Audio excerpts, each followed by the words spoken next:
সমস্যা বা মনোযোগ ফোকাস না থাকার সমস্যাটা একটা বৈশ্বিক সংকটে পরিণত হয়েছে। এটা শুধু আপনার আমার সমস্যা না, সারা পৃথিবীতে এই সমস্যাটা। এবং আপনি প্রত্যেকটা মানুষকে দেখবেন যে মানুষের কিছু মনে থাকে না, মনোযোগ ধরে রাখতে পারে না। আমি একটা জিনিস খেয়াল করেছি, 2 রাকাত নামাজ, অনলি 2 রাকাত নামাজ, যেটা হয়তো 3 মিনিটে পড়া সম্ভব, 4 মিনিটে সম্ভব, 2 মিনিটেও পড়া সম্ভব। 2 রাকাত নামাজ কোনো দিকে মনোযোগ যাওয়া ছাড়া সম্পূর্ণ আল্লাহর দিকেই মনোযোগ থাকবে, যা পড়ছেন সেটার দিকে মনোযোগ থাকবে, আপনার অন্য কোনো দিকে মনটা যাবে না। এইভাবে মনোযোগ নিয়ে মাত্র 2 রাকাত নামাজ পড়ার মতো ক্যাপাবল মানুষ হাজার হাজার মুসল্লি, লাখ লাখ মুসল্লিদের মধ্যে একজনেরও নেই। আপনি ট্রাই করতে পারেন, শুরু করেন নফল নামাজ 2 রাকাত 2 রাকাত করে পড়েন, দেখে ট্রাই করেন তো যে একবারও মনোযোগ যাবে না, আমি দেখে হয় কিনা।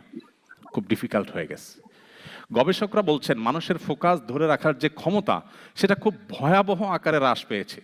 একটা সময় মানুষ যদি 30 সেকেন্ড, 40 সেকেন্ড বা 1 মিনিট ফোকাস ধরে রাখতে পারতো, এখন তার 50%ও মানুষের নাই ক্ষমতা। মনোযোগ হারায় ফেলছে মানুষ। কেন?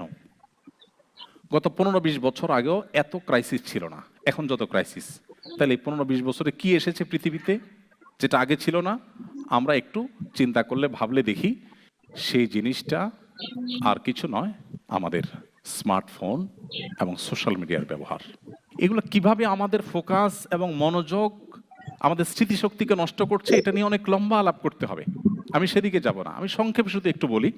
আমি নিজে যখন এই সমস্যাটা ফেস করছিলাম, আমার যে প্রোডাক্টিভিটি কোচ, আমার যে মেন্টর, একজন আমাকে ফিজিক্যাল এক্সারসাইজ করান প্রতিদিন, আরেকজন আমাকে সপ্তাহে একদিন কয়েক ঘন্টা সময় নিয়ে আমার সারা সপ্তাহের কাজগুলোকে আরও বেশি প্রোডাক্টিভ এবং আরও বেশি আপনার ভালোভাবে করার জন্য আমাকে গাইড করেন। তো আমার সেই প্রোডাক্টিভিটি কোচ বা আমার যে মেন্টর, পার্সোনাল মেন্টর, আমি তাকে বললাম যে আচ্ছা, আমার মনে থাকে না, আমি এক সময় 200 পৃষ্ঠার বই পড়েছি, পুরোটা মুখস্থ হয়ে গেছে, আর এখন একটা সন আমি মুখস্থ রাখতে পারি না, নোট ছাড়া কথা বলতে পারি না, কি সমস্যা?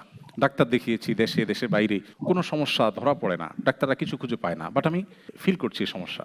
তখন সে আমাকে এক লাইনে বলল যে আপনি সকাল থেকে এই পর্যন্ত ফেসবুকে কতগুলো পোস্ট দেখেছেন? তাই বললাম, তা তো অগণিত, কারণ যেভাবে স্ক্রল করি আমরা, এটা কোনো এন্ডিং নাই তো। কিছু দূর গেলে হয়তো নেট একটু ঘুরবে, তার মানে তুমি ওয়েট করো, আসছে আরো, তাই না? কখনো আপনাকে দিবে না দ্য এন্ড, আসবে।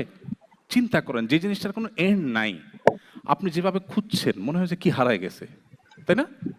অথচ আপনি অর্থহীন জিনিসের পিছনে কি খুঁজছেন? আপনার কেউ জিজ্ঞাসা করে ভাই কি খুঁজছেন, আপনি কোনো জবাব দিতে পারবেন? কোনো জবাব দিতে পারবেন কি খুঁজছেন?